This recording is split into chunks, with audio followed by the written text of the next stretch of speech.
School and college কর্তৃক আয়োজিত আজকে ইতিহাস অনলাইন ক্লাসে সকল শিক্ষার্থীদেরকে স্বাগত। আমি রাহনুমা নূর, সহকারী অধ্যাপক ইতিহাস, JMC school and college Kotwali, Chittagong. আমি আজকের ক্লাস উপস্থাপনায় তোমাদের সাথেই আছি। আমার আজকের ক্লাস দ্বাদশ শ্রেণীর শিক্ষার্থীদের জন্য। আজ আমি ইতিহাস দ্বিতীয় পত্রের পঞ্চম অধ্যায় থেকে আলোচনা করব। অধ্যায় শিরোনাম হিটলার ও মুসোলিনির উত্থান এবং দ্বিতীয় বিশ্বযুদ্ধ। আর আজকের পাঠ দ্বিতীয় বিশ্বযুদ্ধ। শিক্ষার্থীরা, আমি আমার এই চ্যাপ্টারের পূর্বের দুটো ক্লাসে হিটলারের উত্থান এবং মুসোলিনির উত্থান সম্পর্কে আলোচনা করেছিলাম। আজ এই অধ্যায়ের সর্বশেষ ক্লাস। আজকে আমি দ্বিতীয় বিশ্বযুদ্ধ সম্পর্কে আলোচনা করব। শিক্ষার্থীরা, আজকের আলোচনা শেষে যে বিষয়গুলোতে তোমাদের ধারণা স্পষ্ট হবে তা হলো দ্বিতীয় বিশ্বযুদ্ধের কারণ ব্যাখ্যা করতে পারবে তোমরা, দ্বিতীয় বিশ্বযুদ্ধের অক্ষশক্তি ও মিত্রশক্তির গঠনের প্রেক্ষাপট ব্যাখ্যা করতে পারবে, দ্বিতীয় বিশ্বযুদ্ধের ঘটনা প্রবাহ ও ফলাফল ব্যাখ্যা করতে পারবে। দ্বিতীয় বিশ্বযুদ্ধ মানব সভ্যতার ইতিহাসে এক বিভীষিকাময় ও ধ্বংসাত্মক অধ্যায়। প্রথম বিশ্বযুদ্ধের রেশ কাটতে না কাটতেই দ্বিতীয় বিশ্বযুদ্ধের দামামা বেজে উঠেছিল। বিশ্ববাসী আতঙ্কিত হয়েছে, মানুষ সন্ত্রস্ত হয়েছে। 61টি দেশ এই যুদ্ধে অংশগ্রহণ করেছে। 1939 সাল থেকে শুরু করে 45 সাল পর্যন্ত প্রায় 6 বছর দেশে দেশে যুদ্ধ সংগঠিত হয়েছে। আর যুদ্ধের খেলায় মানুষ প্রাণ হারিয়েছে, অর্থনীতি ক্ষতিগ্রস্ত হয়েছে, মানুষের শান্তি বিঘ্নিত হয়েছে, বহু মানুষ পঙ্গু হয়েছে। অসহায়ত্বের বিভীষিকাময় অবস্থা, পৃথিবীর মানুষ আতঙ্কিত হয়েছে। শিক্ষার্থীরা, এবার আমরা এক নজরে দ্বিতীয় বিশ্বযুদ্ধ সম্পর্কে জানব। 1939 সালে জার্মানির পোল্যান্ড আক্রমণের মাধ্যমে যে যুদ্ধের সূচনা হয় তাকে দ্বিতীয় বিশ্বযুদ্ধ বলে। এই বিশ্বযুদ্ধ শুরু হয়েছিল 1 সেপ্টেম্বর 1939 সাল, সমাপ্তি অর্থাৎ শেষ হয়েছিল 2 সেপ্টেম্বর 1945 সাল। অংশগ্রহণকারী পক্ষ মিত্রপক্ষ ও অক্ষশক্তি। আসলে এখানে বিশ্বের শক্তিধর বা ক্ষমতাধর রাষ্ট্রগুলি দুটো বলয়ে বিভক্ত হয়ে একটা মিত্রশক্তি জোট গঠন করেছে আর একটা অক্ষশক্তি জোট গঠন করেছে। অক্ষশক্তিভুক্ত দেশগুলো হলো জার্মানি, ইতালি ও জাপান। আর মিত্রশক্তিভুক্ত দেশ হলো ইংল্যান্ড, ফ্রান্স, রাশিয়া, বেলজিয়াম, যুক্তরাষ্ট্র ও অন্যান্য দেশ। অংশগ্রহণকারী দেশের সংখ্যা 61, অর্থাৎ এই যুদ্ধে প্রায় 61টি দেশ প্রত্যক্ষ বা পরোক্ষভাবে যুদ্ধে জড়িয়ে পড়েছিল। আর প্রাণহানি হয়েছিল 6,20,00,000-এর মতো মানুষের। শিক্ষার্থীরা, ব্যাপক বিধ্বংসী অস্ত্রশস্ত্রের ব্যবহার এই যুদ্ধের ভয়াবহতা কয়েক হাজার গুণ বাড়িয়ে দেয়। হিরোশিমা নাগাসাকিতে পারমাণবিক বোমা গোটা মানব সভ্যতাকে প্রশ্নের মুখে দাঁড় করিয়ে দেয়। শিক্ষার্থীরা, এবার আসো আমরা দ্বিতীয় বিশ্বযুদ্ধের কারণ সম্পর্কে আলোচনা করি। শিক্ষার্থীরা, দ্বিতীয় বিশ্বযুদ্ধের ফলে মানবতার যে ভয়াবহ বিপর্যয় ঘটেছিল তা ছিল অবর্ণনীয়। তবে এই যুদ্ধ সংগঠিত হওয়ার পেছনে শুধু একটি কারণ ছিল না।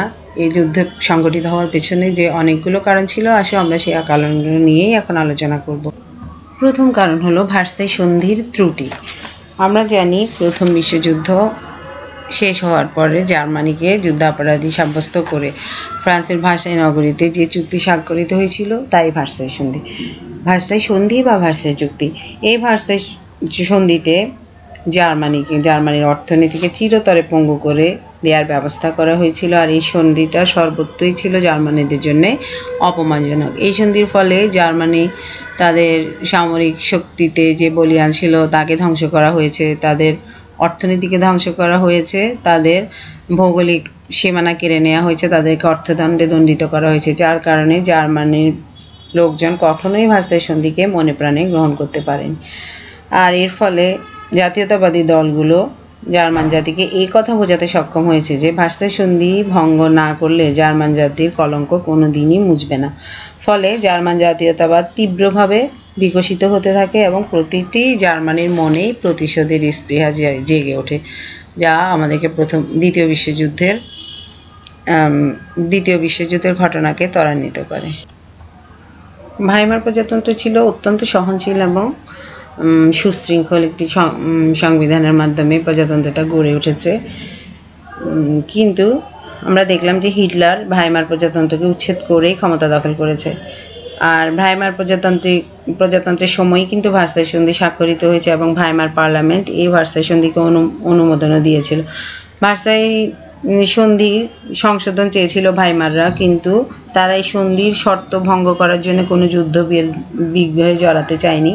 তাই এ কথা নির্দ্বিধায় বলা যায় যে নাৎসি দল ভাইমার প্রজাতন্ত্রকে উচ্ছেদ করে ক্ষমতা দখল করার কারণেই কিন্তু দ্বিতীয় বিশ্বযুদ্ধ ত্বরান্বিত হয়েছে। 3 নম্বর কারণ হলো একনায়ক হিটলারের উত্থান। আমরা দেখেছি 1933 সালে হিটলার জার্মানি শাসন ক্ষমতা লাভ করেছে। আন্তর্জাতিক আইন, ন্যায় নীতি কোনো কিছুই তিনি তোয়াক্কা করতেন না। তিনি ছিলেন অত্যন্ত নিষ্ঠুর প্রকৃতির একজন শাসক, কিন্তু প্রচণ্ড জাতীয়তাবাদী ছিল। হিটলার সব সময় বিশ্বাস করতো যে জার্মানিরা বিশুদ্ধ রক্তের অধিকারী এবং তারা প্রচণ্ড জাতীয়তাবাদী। হিটলারের এই ধরনের প্রচারগুলো জার্মানি যে যুব সমাজ তারা কিন্তু হিটলারের কথাগুলোতে সেগুলোকে ভালোভাবেই গ্রহণ করেছে। আর হিটলার সবসময়ই ভার্সাই সন্ধির বিরোধিতা করে এসেছে এবং ভার্সাই সন্ধির ত্রুটিগুলো সম্পর্কে তিনি এমনভাবে যুক্তি ও সমালোচনা প্রচার করেছেন যে তার ফলে বিশ্ব জনমত এই সন্ধির বিরুদ্ধে চলে যায়। আর এই সুযোগটাকে কাজে লাগিয়ে হিটলার তার সমরসজ্জা বৃদ্ধি করেছে, সামরিক বাহিনীতে সে বলীয়ান হয়েছে। 4 নম্বর কারণ হলো 1919 থেকে 30 সাল বিশ্বে মন্দা। আমরা দেখেছি 1919 সাল থেকে 30 সাল পর্যন্ত, যেটা আমরা পাঠ্য বইয়ে পড়েছি, যে 1930 সাল থেকে সারা বিশ্বে এক ধরনের অর্থনৈতিক মন্দা সৃষ্টি হয়েছে। আর ভার্সাই সন্ধির কারণে জার্মানির অর্থনৈতিক অবস্থা তখন খুবই শোচনীয় ছিল। সেখানে খাদ্যদ্রব্যের দাম বেড়েছে, বেকারত্ব বেড়েছে। বিশ্বের ধনী রাষ্ট্রগুলিও নিজেদের অর্থনীতিকে চাঙ্গা রাখতে বা এই মন্দা থেকে নিজেদেরকে বাঁচানোর জন্য নিজ নিজ দেশের অভ্যন্তরীণ সমস্যা মোকাবেলায় তারা ব্যস্ত ছিল। আর ঠিক এই সময়েই কিন্তু আমরা দেখি যে জার্মানিতে ন্যাৎসিবাদ বা ইতালিতে ফ্যাসিবাদের উদ্ভব হয়েছে। আর এইসব উগ্র জাতীয়তাবাদী মতবাদ ও জার্মান জনগণকে যুদ্ধের প্রতি উদ্বুদ্ধ করেছে। 5 নম্বরে হিটলারের সফল কূটনীতি। হিটলার বুঝতে পেরেছিলেন যে পশ্চিম ইউরোপের রাষ্ট্রগুলো যেমন ইংল্যান্ড, ফ্রান্স এদেরকে যদি একে অপরের বিরুদ্ধে নিয়োজিত করা যায় এবং রাশিয়াকে যদি বন্ধুহীন করে রাখা যায়, তাহলে ইউরোপের রাষ্ট্রগুলো একের পর এক দখল করে জার্মান তাদের শক্তি বৃদ্ধি করতে পারবে। আর এভাবেই কিন্তু শক্তি বৃদ্ধি করার জন্য সে সর্বাত্মক আক্রমণ করে পুরো ইউরোপকে পদানত করতে চেয়েছিল। আর এই জন্যই হিটলার পোল জার্মান চুক্তি করেছে, মিউনিক চুক্তি, রুশ জার্মান অনাক্রমণ চুক্তি, এসব চুক্তির মাধ্যমেই কিন্তু নিজের শক্তি বৃদ্ধি করেছে। তারপর কমিউনিস্ট আতঙ্কে ভীত ইংল্যান্ডকে তীব্র কমিউনিস্ট বিরোধিতার মাধ্যমে তার পক্ষে আনেন। আর এইভাবেই ইউরোপের শক্তিগুলোকে পরস্পর থেকে বিচ্ছিন্ন করার ফলেই কিন্তু হিটলার কিন্তু একে একে অন্যান্য রাষ্ট্রগুলি আক্রমণ করার সুযোগ পেয়েছে।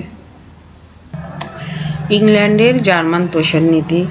আমরা দেখেছি প্রথম বিশ্বযুদ্ধ চলাকালীন সময়ে কিন্তু রাশিয়াতে বলশেভিক বিপ্লব হয়েছিল। আর এই বলশেভিক বিপ্লব যেন সারা পৃথিবীতে বিস্তার করতে না পারে সেই ভয়েই কিন্তু আমরা দেখেছি ইংল্যান্ডের তৎকালীন প্রধানমন্ত্রী নেভিল চেম্বারলেন জার্মান তোষণ নীতি অনুসরণ করেছিলেন, কারণ জার্মান ছিল পুরো সমাজতন্ত্রের বিরুদ্ধে।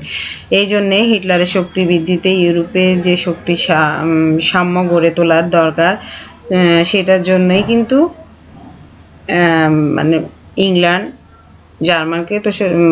জার্মানের প্রতি একটা তোষণ নীতি অনুসরণ করেছে। আর এই সুযোগে হিটলার কিন্তু অপ্রতিদ্বন্দ্বী শক্তিতে পরিণত হয়েছে। জার্মান আগ্রাসন রোধ করার জন্য কিন্তু রাশিয়া তখন ব্রিটিশ প্রধানমন্ত্রীকে জার্মান বিরোধী একটা জোট গঠন করার জন্য আহ্বান জানিয়েছিল, কিন্তু ব্রিটেন রাশিয়া সেই প্রস্তাবে রাজি হয়নি। যা ঐতিহাসিকদেরও ধারণা যে এই প্রস্তাবটা ফিরিয়ে দিয়ে ইংল্যান্ড কিন্তু সবচেয়ে বড় ভুল করেছে। আর তখন যদি ইংল্যান্ড আর রাশিয়ার মধ্যে চুক্তিটা সম্পন্ন হতো, তাহলে হিটলার কিন্তু এতবার বাড়তে পারত না। ইতালি ও জাপানের আগ্রাসী নীতি। ইতালিতে ফ্যাসিস্ট মুসোলিনির উত্থান এবং এশিয়ার দেশ জাপানের উত্থানও কিন্তু হিটলারকে একটা সাহস জুগিয়েছে। এর ফলে হিটলার রোম, বার্লিন, টোকিও দেশগুলো মিলে অক্ষশক্তি জোট গড়ে তুলেছিল, যা দ্বিতীয় বিশ্বযুদ্ধের ক্ষেত্রে একটা বিরাট ভূমিকা রেখেছে।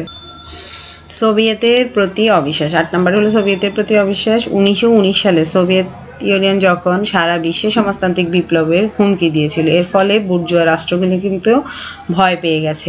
এজন্য তারা নাৎসিদের উত্থানের বিরুদ্ধে রাশিয়া জার্মান বিরোধী জোট গঠনের প্রস্তাব গ্রহণ করেনি। আর এর ফলেই কিন্তু রাশিয়া কিন্তু জার্মানির সাথে অনাক্রমণ চুক্তি সম্পাদন করে তাদের শক্তি বৃদ্ধি করেন। 9 নম্বরে সাম্রাজ্যবাদী স্বার্থ সংঘাত। আমরা দেখেছি ভার্সাই সন্ধি ও অন্যান্য চুক্তির মাধ্যমে ইংল্যান্ড এবং ফ্রান্স বিশ্বব্যাপী তাদের উপনিবেশ বিস্তার করতে সক্ষম হয়েছিল। আর জার্মানকে যদি অগ্রসর হতে দেয় তাহলে উপনিবেশিক বাণিজ্য তাদের বাধাগ্রস্ত হবে, তারা সবসময় এই আশঙ্কাই ছিল।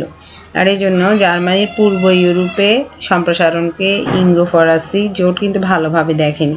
এদিকে এশিয়ার দেশ হলো জাপান, ব্রিটেন যেহেতু তখন ভারতীয় উপমহাদেশেও তাদের সাম্রাজ্য পরিচালনা করছে, তাদের জাপান যদি সাম্রাজ্যবাদী হয়ে ওঠে এটা তাদের জন্য একটা ঈর্ষার কারণ হয়ে দাঁড়ায়।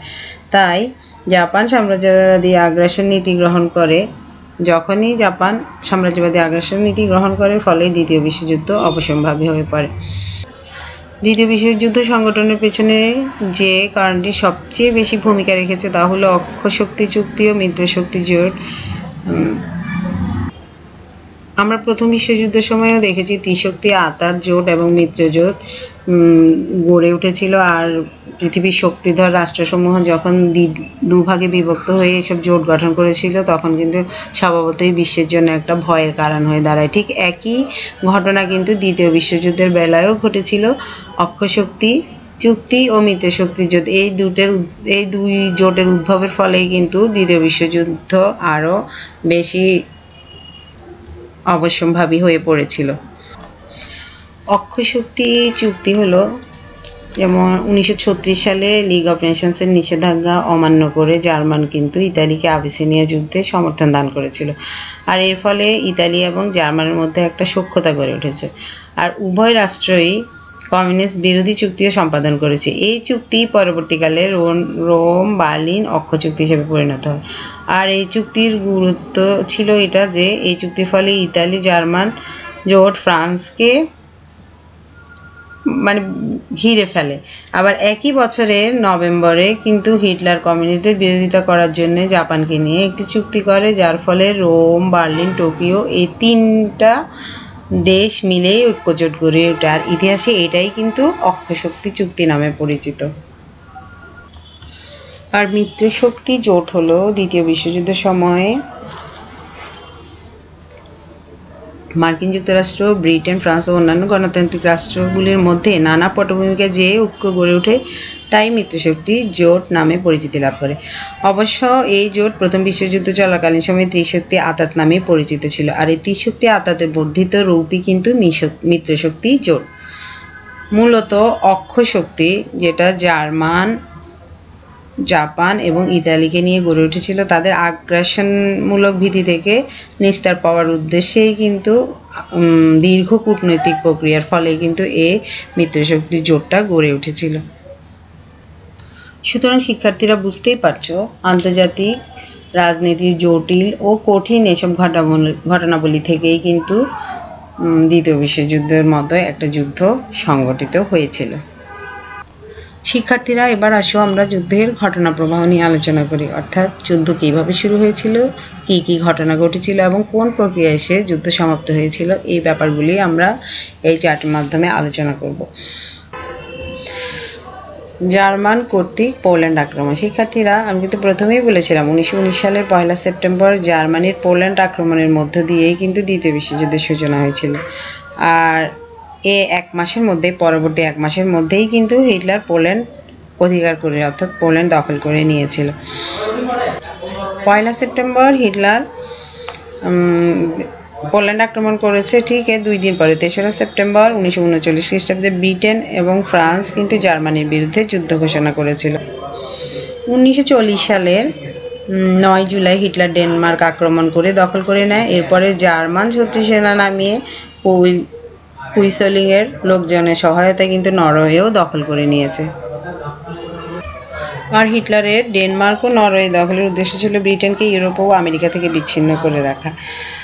আর এই জন্যেই উত্তর সাগর ও টেমস নদীর মোহনা কিন্তু নিয়ন্ত্রণের জন্যই কিন্তু নরওয়ে ও ডেনমার্কের বন্দর হিটলারের খুব প্রয়োজন ছিল, কারণ সেখান থেকে সেই ডুবোজাহাজের মাধ্যমে আক্রমণ পরিচালনা করবে। 1940 সালে হিটলার বেলজিয়াম, হল্যান্ড, লুক্সেমবার্গ আক্রমণ করে। আর ভার্সাই সন্ধিতে বেলজিয়ামকে যে অঞ্চলগুলো ছেড়ে দেওয়া হয়েছিল হিটলার সেগুলো আবার দখল করে নেয়। তারপর হিটলার হল্যান্ডকে প্রধানত করে আর কি, তাদের প্রধানতে নিয়ে আসে। হিটলার ফ্রান্স আক্রমণ। হিটলার প্রথম বিশ্বযুদ্ধের কথা স্মরণ করেই কিন্তু অতর্কিতভাবে ফ্রান্স আক্রমণ করে। ফ্রান্স আক্রমণে হিটলারের সাথে ছিল 10টি ট্যাঙ্ক ডিভিশন ও 3000 সাঁজোয়া গাড়ি। তারা মিত্রবাহিনীকে অবরুদ্ধ করে ফেলে। মুসোলিনি ও মিত্রপক্ষের বিরুদ্ধে যুদ্ধ করে ইতালির সংলগ্ন ফ্রান্সের কিছু অংশ তখন দখল করে নেয়। 1918 সালের 11 নভেম্বর প্রথম বিশ্বযুদ্ধের ক্যাম্পেই এর বনাঞ্চলে যে রেলগাড়ির মধ্যে জার্মান প্রতিনিধিদেরকে আত্মসমর্পণে বাধ্য করা হয়েছিল হিটলারের আদেশে, সেই রেলগাড়ির কামরাটি ঠিক সেই স্থানেই আনা হয় এবং 1940 সালের 21 জন কামরার ভিতরেই ফরাসি প্রতিনিধিগণ জার্মান সেনাপতি কাইটেলের কাছে আত্মসমর্পণ করেন এবং হিটলার সেখানে উপস্থিত ছিলেন। জার্মানি সোভিয়েত আক্রমণের 2 বছরের কিছু কম সময় আগেই কিন্তু জার্মান এবং সোভিয়েতরা মিলে অনাক্রমণ চুক্তি স্বাক্ষর করেছিল। আর সেই অনাক্রমণ চুক্তি ভঙ্গ করেই কিন্তু জার্মান সোভিয়েত ইউনিয়ন আক্রমণের সিদ্ধান্ত নিয়েছে।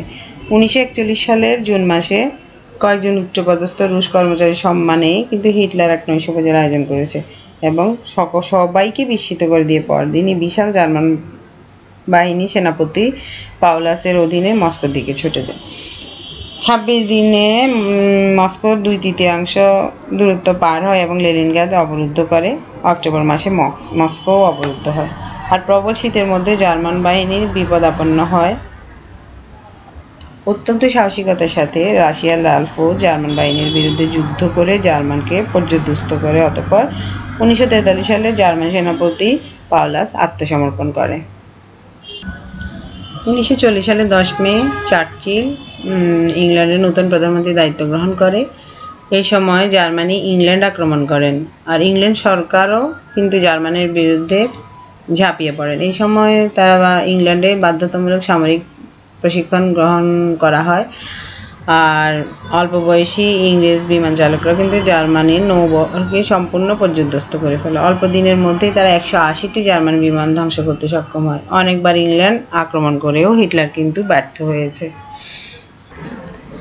জাপান কর্তৃক পার্ল হারবার আক্রমণ এবং যুক্তরাষ্ট্রের যুদ্ধে যোগদান।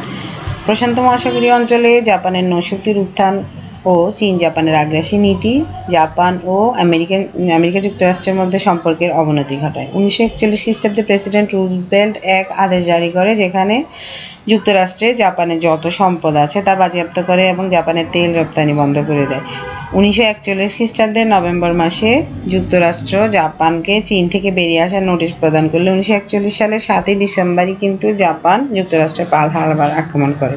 আর এর ফলেই যুক্তরাষ্ট্র সরাসরি দ্বিতীয় বিশ্বযুদ্ধে জড়িয়ে পড়ে। আর যুক্তরাষ্ট্র দ্বিতীয় বিশ্বযুদ্ধে অংশগ্রহণের মধ্য দিয়েই কিন্তু দ্বিতীয় বিশ্বযুদ্ধের গতি পরিবর্তিত হতে থাকে। ইতালির আত্মসমর্পণ। 1942 খ্রিস্টাব্দের মাঝামাঝি সময় থেকে এই যুদ্ধের গতি প্রকৃতি পাল্টাতে শুরু করে। আর এর সাথে সাথে ইতালিরও পরাজয় শুরু হয়। 1943 খ্রিস্টাব্দের 10 জুলাই মার্কিন সেনাপতি প্যাটার্ন ও ইংরেজ সেনাপতি মন্টগোমারি অতর্কিত সিসিলি দ্বীপে আক্রমণ করে এবং 17 আগস্ট সিসিলি দ্বীপ তারা দখল করে নেয়। দীর্ঘ যুদ্ধ এবং ক্রমাগত পরাজয় দেশের অভ্যন্তরীণ দুরবস্থার কারণে মুসোলিনির বিরুদ্ধে জনগণের ক্ষোভ বাড়তে থাকে। আর রাজা ভিক্টর ইমানুয়েলও এই পরিস্থিতিটা উপলব্ধি করে 43 খ্রিস্টাব্দের 24 জুলাই কিন্তু মুসোলিনিকে ক্ষমতা থেকে অপসারণ করেছে এবং তার স্থলে আবিসিনিয়া যুদ্ধের নায়ক বোদেগলিকে নতুন সরকারের প্রধান করেছে। তারপর মুসোলিনিকে বন্দী করা হয়েছে, কিন্তু জার্মান বাহিনী তাকে মুসোলিনিকে উদ্ধার করে এবং জার্মান অধিকৃত উত্তর ইতালিতে তাকে ফ্যাসিস্ট সরকারের প্রধান করেন। 1943 খ্রিস্টাব্দে মার্কিন বাহিনী পশ্চিম ও ব্রিটিশ বাহিনী পূর্ব দিক থেকে ইতালি আক্রমণ করে। আর 44 খ্রিস্টাব্দে জুনে রোম মিত্রবাহিনীর হাতে চলে আসে এবং 1945 খ্রিস্টাব্দে মিত্রবাহিনী উত্তর ইতালি আক্রমণ করলে মুসোলিনি সুইজারল্যান্ডে পালানোর সময় কিন্তু জনতার হাতে ধরা পড়ে এবং নিহত হয়। আর এর ফলে ইতালিতে ফ্যাসিবাদের অবসান ঘটে এবং ইতালি বিনা শর্তে মিত্রবাহিনীর নিকট আত্মসমর্পণ করে। জার্মান ও জাপানের আত্মসমর্পণ। জার্মানির পশ্চিম সীমান্ত দিয়েই কিন্তু মার্কিন বাহিনী এবং পূর্ব সীমান্ত দিয়ে রুশ বাহিনী বার্লিনের দিকে অগ্রসর হয়। রাজধানী রক্ষার জন্য হিটলার শহরের প্রবেশে নানা রকম প্রতিবন্ধকতা সৃষ্টি করে, কিন্তু তার সকল প্রচেষ্টাকে ব্যর্থ করে দিয়ে 21 এপ্রিল 1945 সালে রুশ সেনারা বার্লিনে প্রবেশ করে। 30 এপ্রিল হিটলার 50 ফুট গভীরে যে ভূগর্ভে তার যে বাংকার ছিল সেখানে স্ত্রী ইভা ব্রাউনস আত্মহত্যা করে। 1945 খ্রিস্টাব্দের 9 মে শেষ রাতে জার্মান প্রতিনিধি বর্গ মিত্র বাহিনীর প্রধান সেনাপতি যে আইজেনহাওয়ারের সদর দপ্তরে ফ্রান্সের রেইনস শহরে আনুষ্ঠানিকভাবে জার্মান আত্মসমর্পণ করে। জার্মানির পতনের পরেও কিন্তু জাপান যুদ্ধ অব্যাহত রাখে। জাপান দক্ষিণ পূর্ব এশিয়া ইউরোপীয় শক্তিসমূহের উপনিবেশগুলি দখল করে এক বিশাল সাম্রাজ্যের মালিক বনে যায়। তারা মিত্রবাহিনীর কাছে বিভিন্ন যুদ্ধে পরাজিত হলে অত্যন্ত ধীরতা ও সাহসিকতার সাথেই মিত্রবাহিনীকে প্রতিহত করছিল।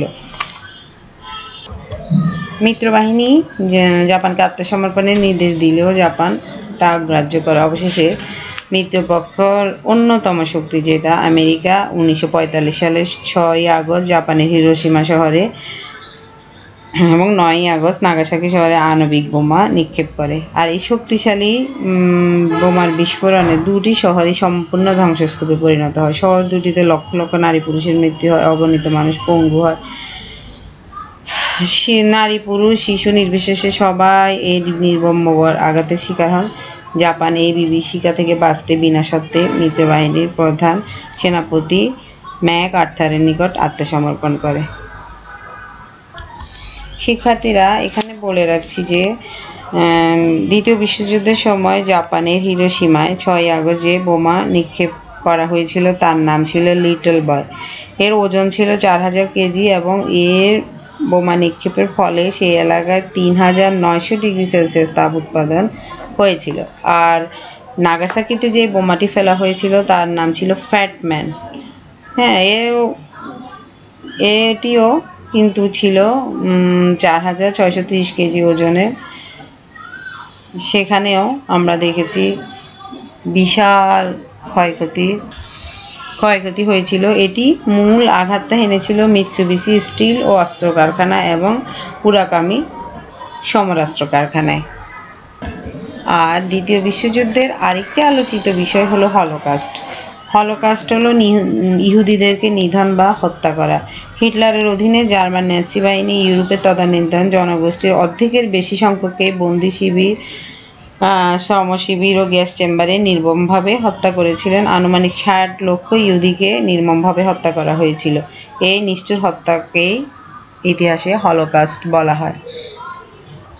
তাহলে শিক্ষার্থীরা বুঝতে পেরেছ উক্ত ঘটনা প্রবাহের মধ্য দিয়ে কিন্তু দ্বিতীয় বিশ্বযুদ্ধের মতো একটা ধ্বংসাত্মক যুদ্ধের অবসান ঘটেছে। শিক্ষার্থীরা এবার আমরা আলোচনা করব দ্বিতীয় বিশ্বযুদ্ধ সৃষ্টির জন্য হিটলারের দায়িত্ব, অর্থাৎ দ্বিতীয় বিশ্বযুদ্ধ সৃষ্টির জন্য হিটলার কিভাবে দায়ী ছিল বা হিটলারের কি দায়িত্ব ছিল সেই সম্পর্কে আমরা আলোচনা করব। আমরা মনে করি যে দ্বিতীয় বিশ্বযুদ্ধ সৃষ্টিতে হিটলার অবশ্যই দায়ী ছিল, কেননা ভার্সাই সন্ধির সুস্পষ্ট নির্দেশনা অমান্য করেই কিন্তু হিটলার অস্ট্রিয়া দখল করেছে, যা দ্বিতীয় বিশ্বযুদ্ধকে ত্বরান্বিত করেছে। এরপর 1938 খ্রিস্টাব্দে হিটলার চেকোস্লোভাকিয়ার সুতেদিন অঞ্চল দাবি করেছে। এরপর সুতেদিন অঞ্চলটা দাবি করেছে এই জন্যে কারণ সেখানকার অধিবাসীরা প্রায় ছিল জার্মান অধিবাসী ছিল, কিন্তু মিউনিক চুক্তির মাধ্যমে ইংল্যান্ড, ফ্রান্স এবং ইতালি সুতেদিন অঞ্চল জার্মানিকে প্রদান করতে চেকোস্লোভাকিয়াকে রাজি করায়। হিটলার চেকোস্লোভাকিয়া আক্রমণ করলে রাশিয়া ও ফ্রান্স তাদেরকে সমর্থন জানায়। আর জার্মানির তোষণনীতিতে রাশিয়া স্বভাবতই সন্দিহান হয়ে ওঠে। এই সময় হিটলারকে এই কাজটি করার সময় হিটলারকে কোনো বাধার সম্মুখীনই হতে হয়নি এবং যার কারণে হিটলারের দুঃসাহস আরও বেড়ে যায়। আর এভাবেই হিটলার কিন্তু শক্তিশালী হয়ে উঠেছে। এর পরবর্তীতে চেকোস্লোভাকিয়ার পরবর্তীতে আমরা দেখতে পাই যে হিটলার পোল্যান্ডের দানজিগ বন্দর এবং পূর্ব রাশিয়া ও জার্মানির অন্যান্য অংশের মধ্যে যোগাযোগ স্থাপনের জন্য একটা সংযোগ ভূমি দাবি করেছিল। আর এই পরিস্থিতিতে ইংল্যান্ড, পোল্যান্ড ও ফ্রান্স পরস্পর একটা আত্মরক্ষামূলক সামরিক সাহায্য চুক্তি সম্পাদন করে। হিটলারের শক্তিবৃদ্ধিতে রাশিয়া শঙ্কিত হয়ে জার্মানির সাথে একটা অনাক্রমণ চুক্তি করে। আর এভাবে সমন্বয় করেই কিন্তু জার্মানির নেতা হিটলার বিশ্ব শক্তিতে পরিণত হয়েছিল। হিটলার প্রথম যুদ্ধে পরাজিত ও অপমানিত হয়ে আবার জার্মানি যে তাদের হারানো গৌরব ফিরে পাওয়ার জন্যই কিন্তু সে সবসময় প্রচেষ্টা চালিয়েছে। হিটলার সবসময় চেয়েছিল জার্মানির হারানো গৌরব ফিরে আনা এবং বিশ্বে জার্মান জাতিকে শ্রেষ্ঠ জাতি হিসেবে প্রতিষ্ঠিত করা। আর এই সংকল্প থেকেই কিন্তু তিনি ঔদ্ধত্যপূর্ণ যে সাম্রাজ্যবাদী নীতি সেটা গ্রহণ করেছে। আর এবং প্রথম বিশ্বযুদ্ধের প্রতিশোধ স্পৃহাতে কিন্তু তাকে দ্বিতীয় বিশ্বযুদ্ধ সংগঠনের পেছনে বিশেষ ভূমিকা রেখেছে এবং যা অন্যতম কারণ হিসেবে বলা যায়। আর এই জন্যই আমরা বলি যে দ্বিতীয় বিশ্বযুদ্ধের প্রধান উদ্যোক্তা কিন্তু হিটলার। শিক্ষার্থীরা, এবার আমরা জার্মানির পরাজয়ের কারণগুলো আলোচনা করব। আসলে দ্বিতীয় বিশ্বযুদ্ধে জার্মানিকে কেন পরাজিত হয়েছে সেই কারণগুলি একটু আলোচনা করব। প্রথমত ভৌগোলিক অবস্থান। ভৌগোলিক দিক থেকে জার্মান তাদের আত্মরক্ষার জন্য বিস্তৃত বা বিশাল তেমন কোনো ভূখণ্ড তাদের ছিল না। রাশিয়া যেমন বিশাল ভূখণ্ড, তারা শত্রু আক্রমণ করলে পিছু হটে যায় এবং সেখান থেকেই তারা দিনের পর দিন যুদ্ধ পরিচালনা করতে পারত। জার্মানির ভৌগোলিক অবস্থান কিন্তু সেরকম ছিল না।